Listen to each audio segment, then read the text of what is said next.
Hey guys, Coach Victoria here. Hi guys, I'm Coach Sarah coming to you from Attleboro, Massachusetts. And we're here to talk to you about May 2nd and May 15th 2G and 3G style template. I'm going to be talking you through the 23-minute endurance block to get us started while I'll be hopping on the tread and showing you kind of what it feels like from a member's perspective. Heck yeah. All right, so what's going to happen on May 2nd and May 15th is we have a 23-minute endurance tread block. In these 23 minutes, you have one goal, and that one goal is to maintain your base no matter what.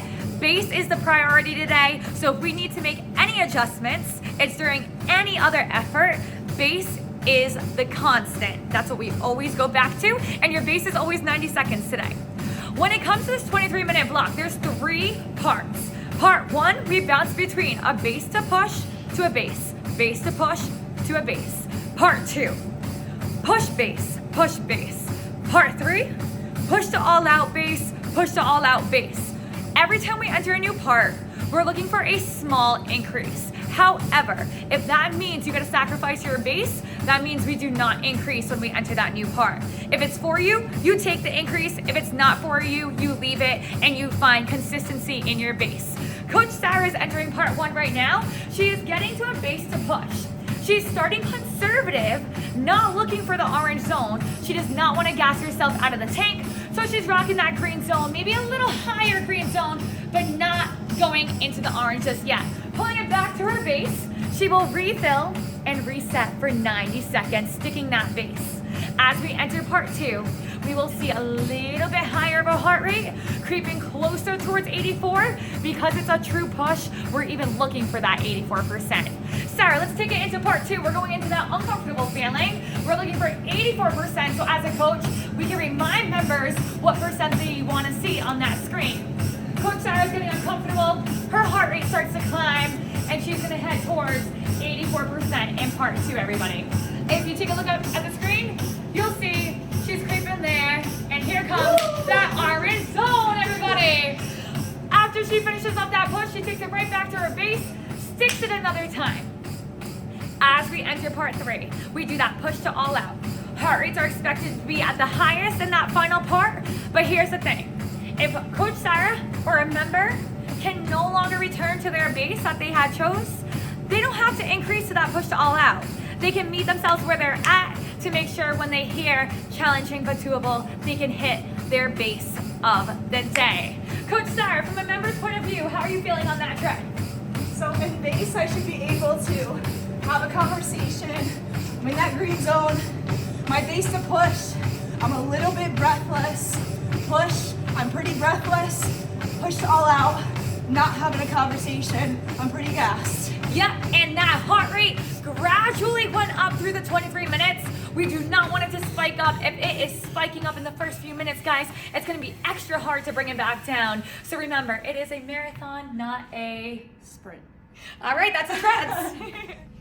When it comes to the floor today, guys, we are going to be having a little bit more of endurance work at the beginning. So you wanna make sure members are choosing moderate weight because they're focusing on tempo. The first 6 reps are gonna be really slow, and then they're gonna keep that same weight, and they're gonna rep it out with a more standard tempo for as many reps as they can. Here's the catch. They're doing everything on one side first, and then completing it on the other. We're working unilateral to even out that playing field. Coach Sarah is going to demo what this tempo will look like. Her first 6 reps of this single arm neutral grip reverse lunge are gonna be slow. We're going to slow tempo of 1, 2, 3 on the way down, coming right back up. Right back for rep number 2, nice and slow. Exhale as she stands, and right back into rep number 3. Let's say she finished all 6. She now goes into that standard tempo and just picks up a little bit of speed, repping out as many reps as she can until she reaches closer to almost a point of fatigue, needs to kind of finish off this side and transition into the next one. She'll pick up that weight when she's ready for that next side and repeat the same 6 slow reps. And then she'll go into that standard tempo again. Sarah, as a member, how is this feeling? My legs are pretty tired after the first set. I'm gonna say I probably won't be able to get more than 10. Definitely not more than 10 for the second time. Yeah, and so that is key to remind members, moderate weight, they might see 6 and wanna go heavy, it's gonna be more reps than they think, so definitely moderate. As a coach, if we're seeing people not find the contrast between the two tempos, you wanna go up to them and help them find the contrast between the slow and the standard. Any other call outs there? We're all good. All good.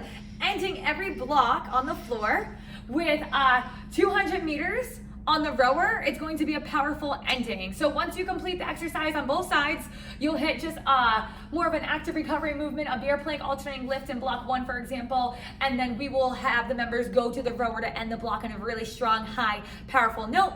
They'll check and remember their time because every block will end it the same way, trying to match or beat that time as we go. For block 2 and 3, same setup, different exercises. All right. All right, guys, coaching in 3D style template that day. Treads are the same, floor is gonna be the same. The new is gonna be on the rower.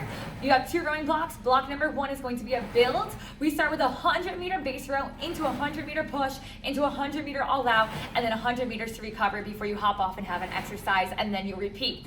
As a coach, if we see members holding the same tempo for too long, we wanna educate them on how they can measure those increases. So for example, if we take a look at Coach Sarah, if she's in a base, she might be around 113 watts, 23 stroke rate, kind of maybe a 6.5, 7 out of 10 leg drive. Now, I'm gonna be like, Sarah, let's take it to a push. To do this, we're gonna look at these 2 metrics, your watts and your stroke rate. Your tempo is going to increase. We'll add a little bit more power on the way in, or a little bit more speed, I should say, on the way in, and we'll have your watts go a little bit higher. So we're driving back harder, coming in a little bit faster. Back harder. As we see, her watts went up to 170. Her stroke rate is now at 25. So she increased. Now, we take it from a push to an all-out Sarah. Leg drive might right now be at an 8 out of 10. Let's take it to a 10 out of 10.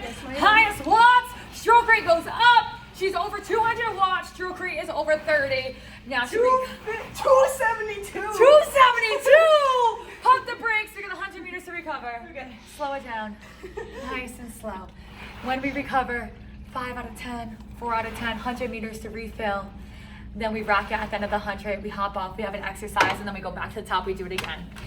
Be hands-on on the rower. Don't be afraid to get down with them. Row next to them, trying to help them increase intensity as we go.